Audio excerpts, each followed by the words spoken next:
अगर आप भी चाहता है राम अवतार राजा को यूट्यूब चैनल सब्सक्राइब करें और वेलकम दबाना ना भूलें।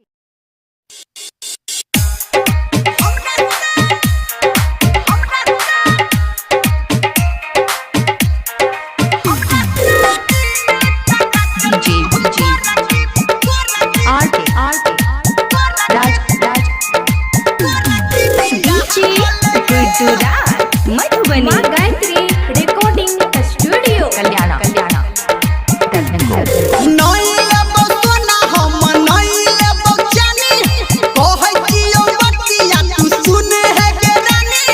हमरा से दिन तक के तू गोरखी बियाह कल गे। हमरा से दिन तक के तू गोरखी बियाह कल गे।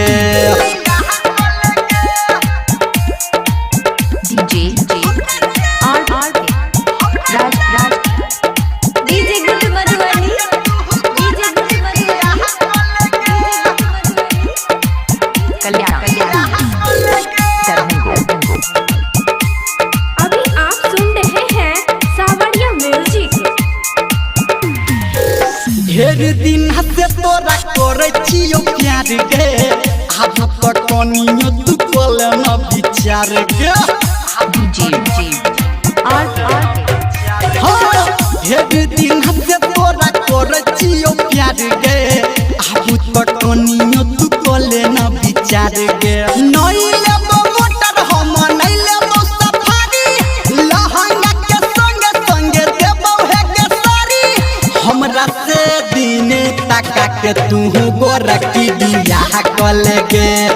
हमरा से दिन तक के तू गोरखी बियाह कल गे।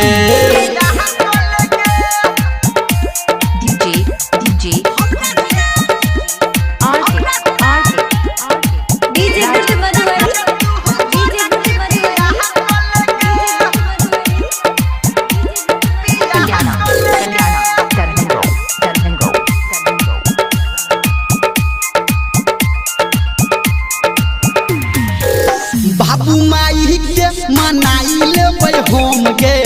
करबे तू शादी केकरो चलतै नहीं तुम गे। बाबू माई के मनाई लेबै हम गे। करबे तू शादी केकरो चलतै नहीं तुम गे। नहीं लेबो जूता चप्पल नहीं शेरवानी। कहो धर्मेंद्र नीरमलिया के रानी। हमरा से दिन तक के तू गोरखी बियाह कल गे। हमरा से दिन तक के तू गोरखी बियाह कल गे। नहीं लेबो सोना हम नहीं लेबो चानी। कहै छियो बतिया तू सुन है गे रानी। हमरा से दिन तक के तू गोरखी बियाह कल गे। हमरा से दिन तक के तू गोरखी बियाह कल गे।